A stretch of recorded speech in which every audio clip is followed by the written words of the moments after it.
All right, Reagan, you ready to dive into this division? Starting with the Minnesota Vikings. Yeah. No, we're starting with the Chicago Bears. Let's start with the Come Chicago on now. Bears. Come on now. Technically, both teams went 7-10. Technically, the Bears lost the tiebreaker, so they were worse last year. 7-10 season. Their win total for this year is set at 8.5. Some key losses: Eddie Jackson, Darnell Mooney, Yannick Ngakwe, Justin Fields, Cody Whitehair. Some key adds: Keenan Allen, DeAndre Swift, Kevin Byard, and Gerald Everett. I love the additions that this team made in the offseason. They do have a pretty easy schedule. Sharps predicting the third easiest in the league this year. Reagan, how high are you on the Bears? Dude, I'm super high on them. I mean, one of the biggest reasons is they finished out the year very strong. I mean, it started off very bad for the Bears, but they showed some flashes, especially after that Montez Sweat trade. It seemed like everything flipped on the defensive side of things. They weren't that defense that was giving up 30 points a game. They were keeping them in it. I mean, the offense is always going to be limited. I think at this point we kind of know what Justin Fields is. But adding Caleb Williams in the draft, love it. I mean, I think he's a shoe-in to win Offensive Rookie of the Year, barring injury. I mean, the dude was a stud in college, and then from everything we've seen so far, and granted, it's training camp and it's preseason, so you got to take it with a grain of salt. But so far, he's looked everything legit. And honestly, we have never seen a first-round pick be put in a situation, a first overall pick be put in a situation like this ever. I mean, he's going into one of the best situations you could ask for. I mean, he's got 3 stud wide receivers. He's got a great tight end. They go out and get DeAndre Swift coming off of his best career season from the Eagles, and it's not like the Bears don't have a bad line. So I expect him to be able to have a good season, and especially when you have those weapons, you can't stack the box. So excited for what Swift can do, and then the defense is good. So everything checks out. So I got them going 11-6. I'm super high on them. I mean, I know you said you thought that was their ceiling, so I guess I think they're hitting the ceiling, but I really do think this team could be pushing for the NFC Championship, depending on how the bracket comes out. I mean, the NFC's weak.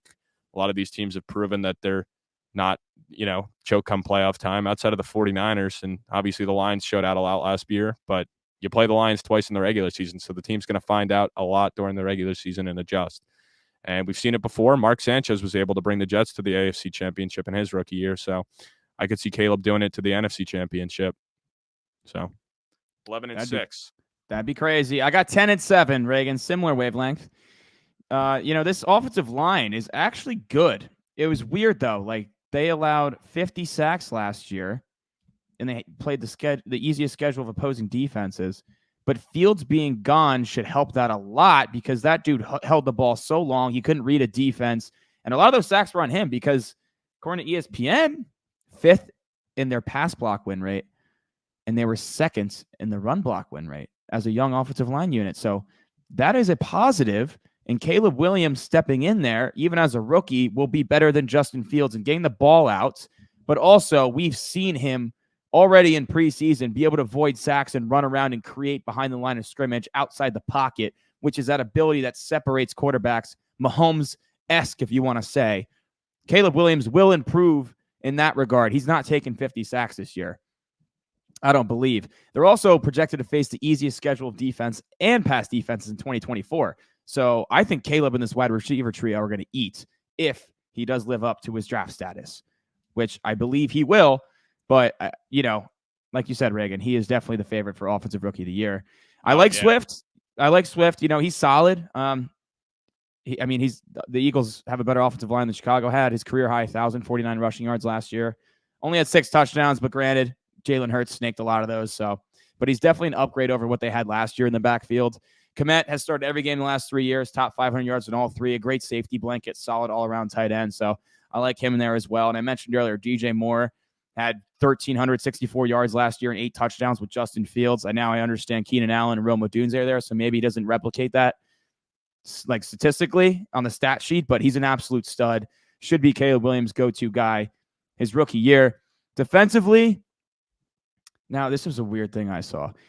They were 30th in pressure rate and 31st in sacks. You mentioned it did turn when Montez Sweat got there. He led the team with 6 sacks, which he only played 9 games for the Bears. So that was crazy. There wasn't a lot of help outside of Montez Sweat. Did you know the only quarterbacks they beat last year? Bryce Young, Aiden O'Connell, Sam Howell, Josh Dobbs, Taylor Heineke. They beat Kyler once he returned from injury. They did beat the Lions once, so they beat Goff. That's not the strongest schedule of quarterbacks. It's a lot of guys that are backups now. And Bryce Young, so Who will be a top 12 fantasy quarterback? if you haven't seen that video, go check it out on YouTube. Reagan saying Bryce Young could be a top 12 fantasy quarterback. It's blowing the fuck up. But yeah, I mean, they're going to have to step up their game this year. Hopefully a full season of Montez Sweat. They were also in the running to get Judon from the Patriots. I don't know if you saw, but the Falcons and the Bears both offered a third-round pick, and Judon got to choose. He chose Atlanta. If they would have gotten Judon, that would have been huge for this defense, but fortunately it didn't happen. I love the linebacking duo of T.J. Edwards, Tremaine Edmonds. Edwards topped 150 tackles for a second straight season, was fifth in run stops in the league, so that's a great tandem. The secondary is awesome. Tyreek Stevenson was awesome as a rookie with 4 picks. Jalen Johnson also had 4, was an all-pro. He was first in Pro Football Focus's coverage grades amongst all corners.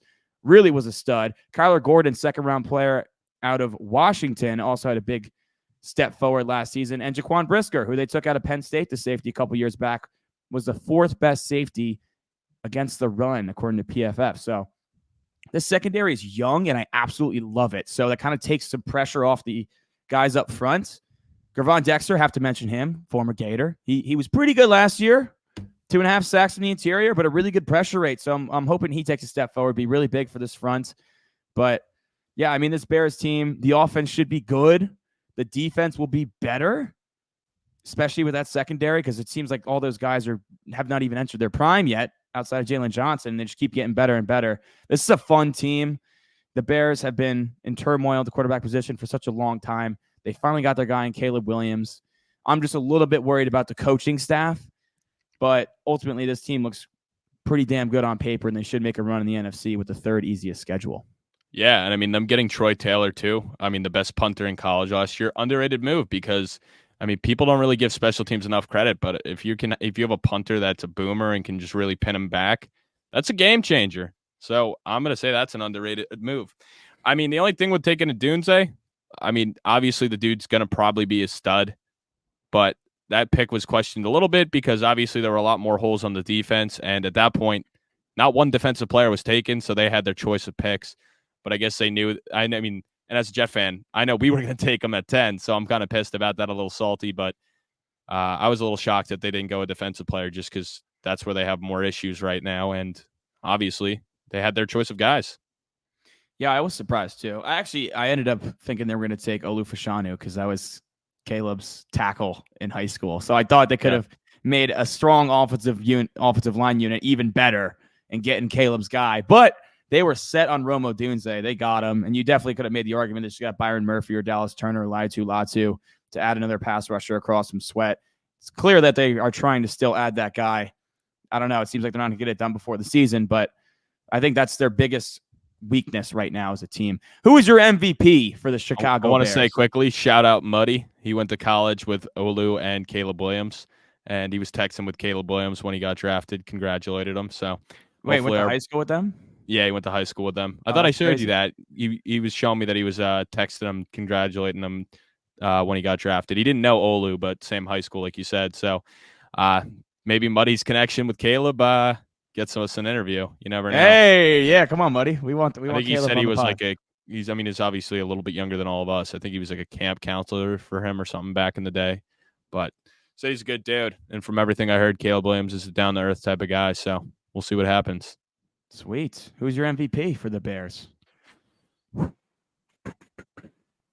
there's a lot of ways you can go, but I ain't going to overthink it. It's going to be Caleb Williams. I mean, this team goes as far as he goes, and I fully expect him to have a big year. I think he's going to be the main reason that they get into the playoffs. I mean, the defense, I think, is good enough to hold up, but offensively, this is the best quarterback they've had since Jay Cutler, and Jay Cutler was nothing crazy. I mean, he showed flashes, but never lived up to his potential. So I think this is something the city's needed for a while now. I mean, obviously going back to the double doink when they thought Mitch might be the guy, he wasn't. But finally, I think they got their guy. I agree. Caleb Williams will be the MVP.